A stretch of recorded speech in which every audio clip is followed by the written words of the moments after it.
Hi, today I'm reviewing the Sunday Riley Luna Retinol Sleeping Night Oil. And really quick, I just want to say I purchase these products with my own money. I will never waste your time with sponsored ads or videos. So if you want to help support the channel, check out nobilisbeauty.com or click on the Amazon link below. So I was surprised when somebody asked if I'd reviewed this and I realized I hadn't. So, you know what, there's times where I'll get halfway through a review and I'm like, you know what, I did that review 800 videos ago. And then there are times like this where I'm like, gosh, I can't believe I haven't done this one yet. So anyway, let me get to the review. So Sunday Riley describes this as a next generation retinol oil that boosts the look and feel of skin plumpness while improving the appearance of wrinkles, redness, and pores for visibly younger looking skin. And we'll find out if that is fully true. I know a lot of people really love this one, and there's some people that absolutely hate it. So there's nothing wrong with that. Some people, it's a holy grail product and nothing wrong with that. Everything always works a little bit differently for each person. It's just kind of skin chemistry and genetics and products and ingredients. So it's kind of why I find skincare so fascinating. I mean, one thing that might be totally great for me, does amazing things, could cause a reaction for the next person. So you never really know until you try it, which is always why doing a patch test is a good thing, but it can't always totally show you what's going to happen after a cumulative several weeks of use. So patch testing is good, but not always totally reliable. It's more likely just going to show you if you have an immediate allergy to something, but using something for 4 weeks is totally different than patch testing it once on your arm. So anyway, okay, let me get to my first criteria, which is packaging, and they packaged it in a dropper bottle. I've got like 5 of these little samples, and I picked up another little bottle of it, so I just like to use the little bottles as I get them, because I seem to get a lot of them in beauty boxes, and then I can hold on to my large size. And then I just like, you know, if I'm going to open it up and expose it to air and everything, rather use the little bottle. So anyway, so dropper bottle, liquidy product, no issues with it. You know what, I do like the gold rim on their dropper bottle, and the square shape of the medium-sized one makes it a little bit easier to find. So that's one good thing about it. In terms of alcohol, denatured alcohol, there's no denatured or drying types of alcohol in this, so that's always a good thing. However, in terms of fragrance, we do have some fragrant ingredients, fragrant oils. Blue tansy oil, which I actually think helps my skin, although a lot of people can be irritated by blue tansy oil. For some reason, my skin likes it, but it can be irritating for other people's skin types, and it could even be irritating my skin, I just don't know it even. That also contains a neroli citrus oil, blood orange oil, lang lang oil, and vetiver oil. So a lot of fragrant oils in there. However, the fragrance on this one isn't super strong. I mean, it definitely has a scent to it, but the scent is pretty minimal, and it fades after about a half an hour or so. So it's not overwhelming. It doesn't even smell like citrus. I don't know. It has, anyway, I'm a little bit dumbfounded by this fragrance in it. It just has a lot, but the scent isn't totally out of control, but it is noticeable. So, okay, manufacturing location. This is made in the U.S., so no issues with that. Ease of use. So obviously it's a night oil, so the brand recommends using this at night. They recommend using it directly after cleansing. Massage 3 to 4 drops of Luna night oil into clean, dry skin on face, neck, and chest. Personally, it's got some oils in there, so I find you should use this after cleansing, toning, essences, and any water-based serums. Then use it. You don't want to use this and then use a toner or an essence, because it's just not going to get through that level of oil. So that's how I recommend using it, which is different than the brand. And I personally find it's a little bit of a challenge to get the Luna oil to fully absorb into skin. It certainly takes a little bit of time to fully absorb. So there's 1 drop, and it is very blue. And I know a lot of people think it's from the chamomile oil. However, they included a couple color ingredients in here, which is, where did I put it? It is green 6 and violet 2, which make it kind of blue. So it's got some artificial colors in there. So let me see if I can even do a test. This will be interesting to see if I can see the colors on this change color, despite the very blue color of this. So give me a minute on it. Okay, so yeah, I guess my main challenge with this one is layering it with other products because it does feel like it takes some time to fully absorb.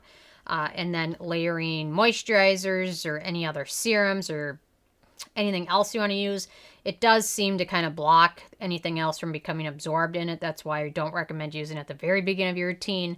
Using it a little bit further down the routine, it seems to work better for me. It's probably totally different for everybody else, but I did find other products have a tendency to pill if you try and apply them over this as well. So not the easiest. I think if you work with it off and on and kind of you'll figure out your best way to use it, but certain products just don't tend to play well with it. So, and then using it, I wouldn't recommend using it as Sunday Rye describes, just because, especially if you use a toner in essence or any other things like that, it just, you don't want to apply this before those. So anyway, okay, on to my 6th criteria, which is antioxidants.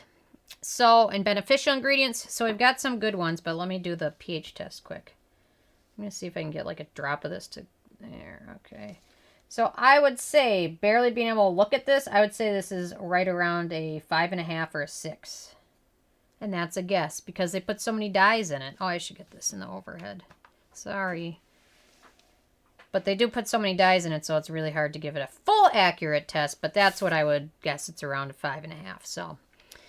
So it's got some good hydrating oils in there. Avocado, grapeseed oil, blackberry oil, chia seed oil, and then chamomile oil. Then it contains, for the retinoid, it contains hydroxypinacolone retinoate, which is a trans retinol ester. Personally, it probably won't give you as dramatic results as some other retinol products do, because it's a newer form. It's super gentle, so that's one good thing. But I'm still looking for more and more research on it, and there is starting to be more and more out there showing that it can do some good things for skin, but just not as dramatically. So because of that, that's why personally I think this is a great starter retinol product. Work your way into other types of retinol or retinoids, or if you have very sensitive skin and can't handle like retinol in and of itself, this might be a good one to start with. Or if you just want to build up to a stronger retinol, starting out with a trans retinol ester might be a good way to do it. So it might be a good way to do that, or for sensitive skin or younger people. Might be just a good way to kind of work your way up. On to my 7th criteria, which is animal testing. This product is cruelty-free, vegan, and gluten-free. So I was actually talking to my hairdresser the other day, and she can't eat gluten, but her husband is allergic to gluten in food as well as skincare products. His skin will get super reactive with any skincare products that contain gluten. So that would be, although there's more and more products available for it, and that there's more awareness of it, but that would be challenging. So anyway, if any of you guys have that issue, leave a comment and let me know how you deal with it. So okay, on to performance. It feels very hydrating on skin. I haven't noticed much effect in terms of fine lines or wrinkles. I do like the oils in here, which is nice. I think if you're someone that hasn't used any retinols before or Retin-A or anything like that, you're probably going to notice more results from this than somebody like me who's already been using retinols for 3 or 4 years. So someone newer to it might notice more effects. For me, it's kind of like going down from like a 1% retinol serum down to this. It's kind of like moving down, where my skin really wants me to be going up instead of weaker. Wants me to be going stronger to get more dramatic results than kind of going down a step, which is kind of what I think of the HPR type of retinol. But beginners will probably find more benefits, which is nice. And it also can be a good product kind of to transition your way into stronger types of retinols. So in terms of price, so I got lots of these for beauty boxes. This is the half an ounce size, and that retails for $55. And the 1.1 ounce size retails for $105. So it is really pricey for something that isn't as strong as some other retinols out there. So although the Sunday Rye brand is a little bit more pricey in general, so nothing wrong with that, but it is pricey for what you get. In terms of the it factor, I just don't like the blue dye that they use. and they kind of try and make it come off like it's from chamomile oil or it's a natural color when it's not. It's green 6 and violet 2. So, not necessarily a huge fan of that. And then I should mention a few ingredients are ones that you should be aware of if you have acne-prone skin, which is the avocado oil, chamomile oil, and then the grapeseed oil can be iffy for acne-prone skin as well as fungal acne triggers. So that's something else to keep in mind. So overall, I'm surprised I hadn't reviewed this one yet, but I gave it a 5 out of 10. So it's kind of somewhere in the middle. It's not one of the best out there, but it's certainly not one of the worst. It does have its benefits as well as some drawbacks. So I think it just depends on your individual preferences and your skin type. So anyway, so I'm interested if you guys have had a chance to try this. I'm sure a lot of you have. And I'm interested in hearing your thoughts on it. If you're someone that loves it, why do you love it? If you're someone that dislikes it, why do you dislike it? So leave a comment. I love hearing from you guys. Stay tuned for more tomorrow, and thank you guys so much.